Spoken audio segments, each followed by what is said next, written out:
everyone, it's Kim. So I made about 7 batches of soap on one batch on Saturday and then 6 batches on Sunday of soaps. And so there's 5 of the tall and skinny. This one was the double wide mold because I made double of it because I like this one, so I made enough so I could have extra for myself. And then I made 2 more of the Renaissance, which is the one that has like a apple and rose scent to it, tart green apple kind of a scent. And then what else? I think that's it. Yeah. Wait, there was something else. Oh, anyway, it doesn't matter. I'll come to it. So anyway, so this I'll have 22 bars of it, but it is the double wide mold that it gives me 22 bars plus a bunch of samples.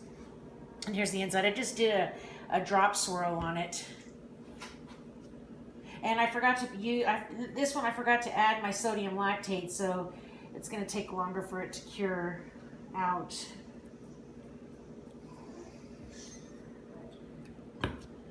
I had it on the wrong side, but there's no cord on the other side, so I just figured I'd just do this.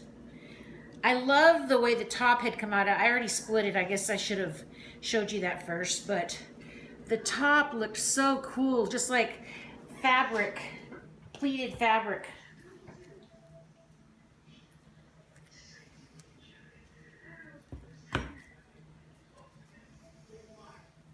Oh yeah, and I did draw the hanger through it.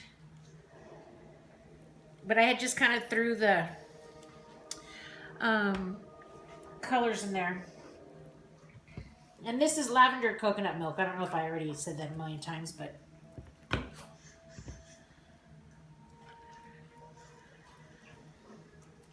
little bit of swirls there.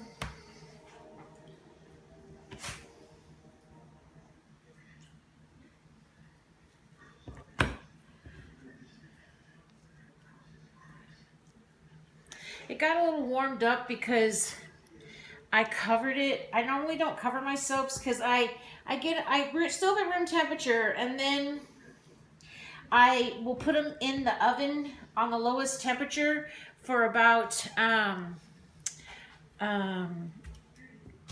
7 minutes for a batch, and then I just take them out and set them on the counter. But sometimes it depends on how it is, but sometimes the top will start to dry out, I guess, and so when it gets hot on the inside, it'll crack. So this time I covered it with plastic wrap, and so I feel like as though it probably heated up too much.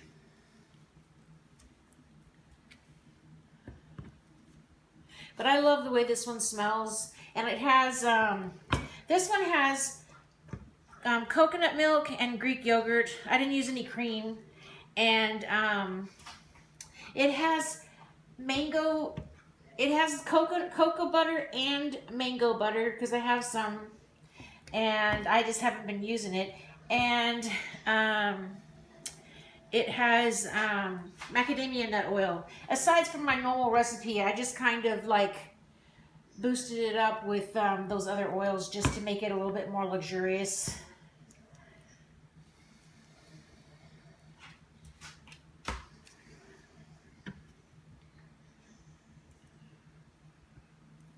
So basically I have 1, 2, 3, 4, 5, 6, 7, 8, 9, 10, 11. Well, here's a little small bar.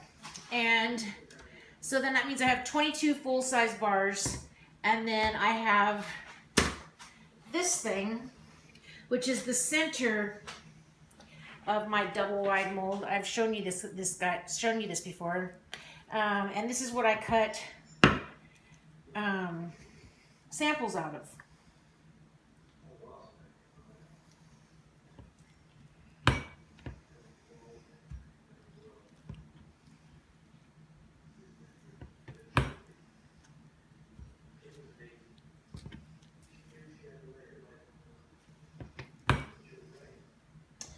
And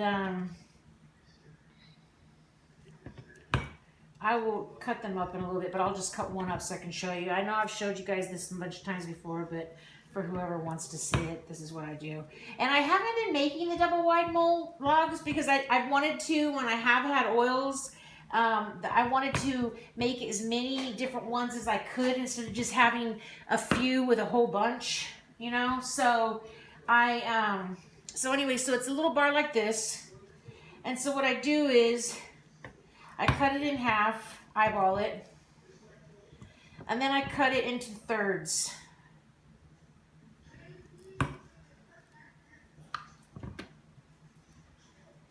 To give 3 nice size samples. So I get 6 samples out of one of these little bars.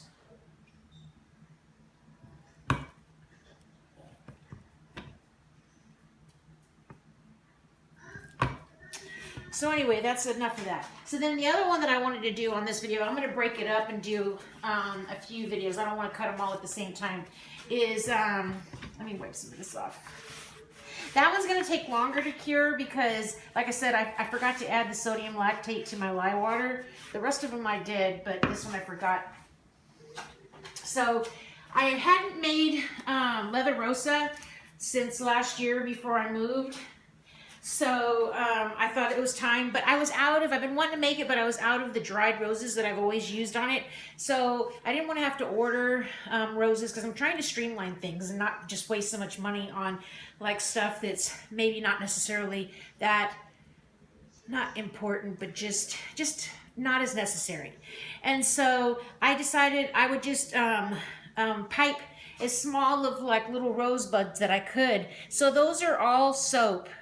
I'm really so happy with this that I'm never going to go back to using dried rosebuds on the top. I have the little bit of petals and those will wash off easily, but I mean, let's face it, the dried rosebuds, you have to pick them off before you use it anyway, so, or they stay in there and they get all gunked up, so I just figured I may as well just go with the soap thing since that's what the soap flowers, since that's what I do know how to do.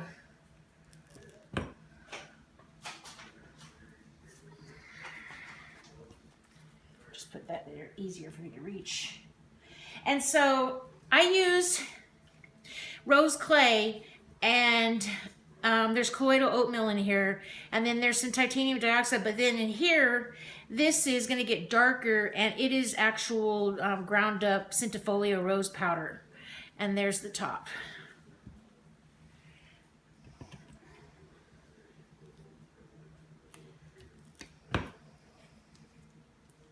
And so they're not going to stay that color. They'll turn like a tannish brown. And I'm going to, and the sides, they have a little bit of air pockets, but I always plane them anyway. The bars have to be super smooth if I don't plane them on the sides.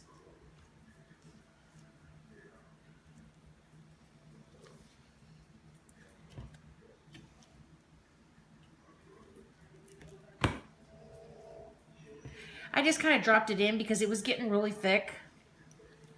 But it's the flowers on the top, I guess, that count.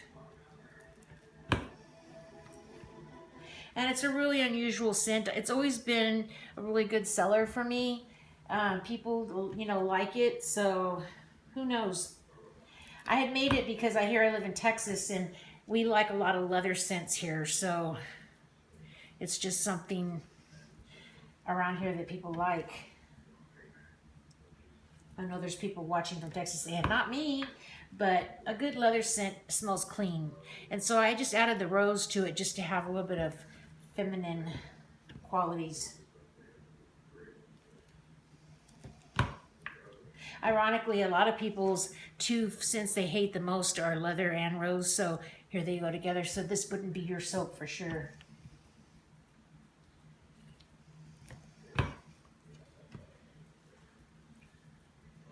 So this is Leather Rosa, and